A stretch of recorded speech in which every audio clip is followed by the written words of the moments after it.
तो दोस्तों quarterly season यहाँ पे एंड होने वाला है और बहुत सारी कंपनियों के रिजल्ट आ रहे हैं एक के बाद एक।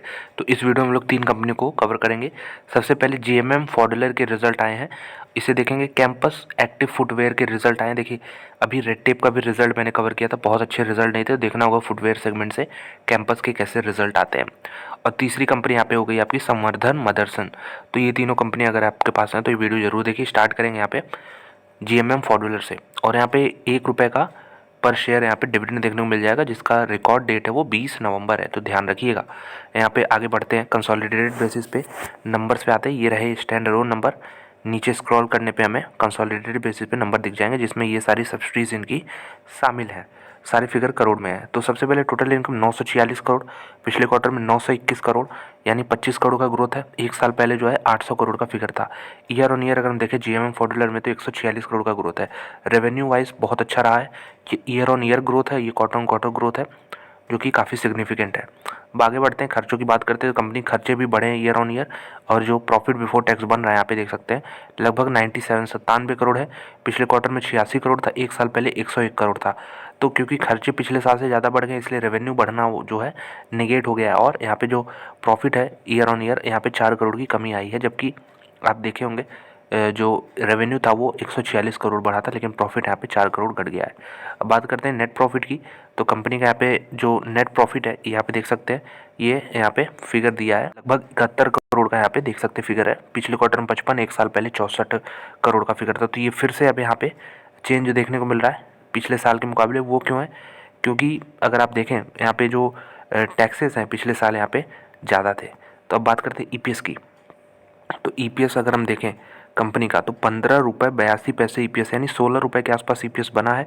पिछले साल ₹14.81 था, और अभी पिछले क्वार्टर में ₹12.22 था। तो कुल मिला के फाइनल अगर हम देखें ईपीएस यानी नेट प्रॉफिट, तो यहाँ पे इंक्रीज़ देखने को मिल रहा है इसमें, क्वार्टर ऑन क्वार्टर भी ईयर ऑन ईयर भी। तो हम कह सकते हैं स्लाइटली गुड रिजल्ट है, डिस्पाइट जो प्रॉफिट बिफोर टैक्सेस था वो पिछले साल के मुकाबले घट गया था। ये चीज़ आपको यहाँ पे ध्यान रखना होगा। तो उसके बाद जो टैक्सेस एडजस्टमेंट होते हैं इसमें ये आपको चीज़ें देखने को मिल रही हैं कि हल्का सा ईपीएस बढ़ा है, वरना प्रॉफिट बिफोर टैक्स तो घटा ही है कंपनी का। सेकंड कंपनी है संवर्धन मदरसन, और यहाँ पे एक चीज़ इंटरेस्टिंग चीज़ दिखाना चाहूँगा। 221 कंपनी के यहाँ पे सब्सिडीज़ हैं, मतलब दुनिया भर में ये काम करती हैं। यहाँ पे देख सकते हैं कि 2 एसोसिएट्स भी हैं, तो बहुत बड़ी कंपनी है ये। यहाँ पे जॉइंट वेंचर्स भी देख सकते हैं कितने सारे हैं। अब आते हैं यहाँ पे नंबर्स पे, सारे फिगर करोड़ में है। यहाँ पहले इसका कंपनी का नाम था संवर्धन मदरसन का, मदरसन सुमी इंटरनेशनल। तो अब ये चेंज हो गया है, डीमर्जर भी हुआ था यहाँ पे। तो सबसे पहले टोटल रेवेन्यू अगर हम देखें तो यहाँ पे सारे फिगर जो है ऑलरेडी करोड़ में है, तो मैसिव मैसिव आपको फिगर देखने को मिल रहा है। यहाँ पे 23,639 करोड़ का टोटल इनकम हुआ है। पिछले क्वार्टर में 22,515 करोड़ था, एक साल पहले 18,000 यहाँ पे 354 करोड़ था। तो अगर हम देखें तो ईयर ऑन ईयर लगभग 5,000 करोड़ का रेवेन्यू में जंप है यहाँ पे।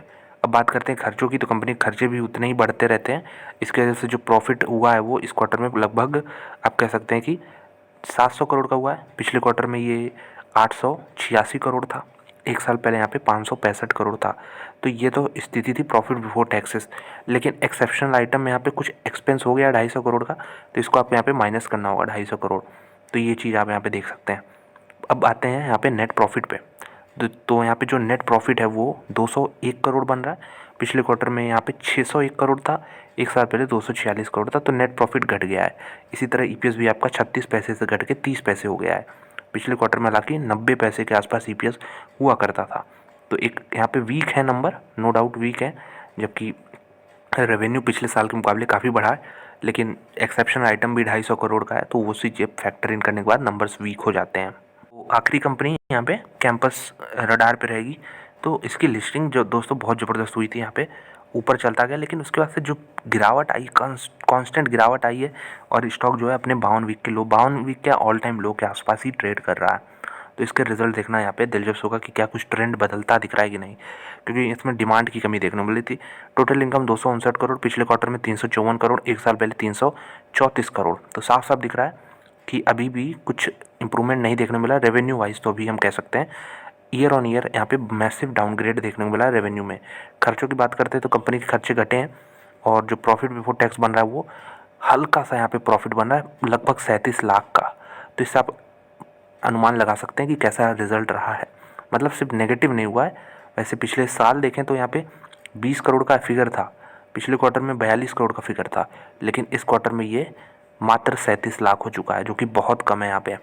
तो अनएक्सपेक्टेड रिजल्ट कैंपस ने दिया है एक बार फिर से। प्रॉफिट आफ्टर टैक्स भी इतना ही है, 32 लाख के आसपास। पिछले क्वार्टर में 31.5 लाख, माफ़ कीजिएगा 31.5 करोड़ था ये, और एक साल पहले यहाँ पे 14.5 करोड़ का फिगर था। तो बहुत ख़राब नंबर है यहाँ पे, वेरी पुअर मैं कहूँगा। कैंपस ने डिलीवर किए हैं नंबर। ईपीएस देखेंगे तो हार्डली 1 पैसे का ईपीएस बन रहा है, और पिछले क्वार्टर में 1 रुपये का ईपीएस था।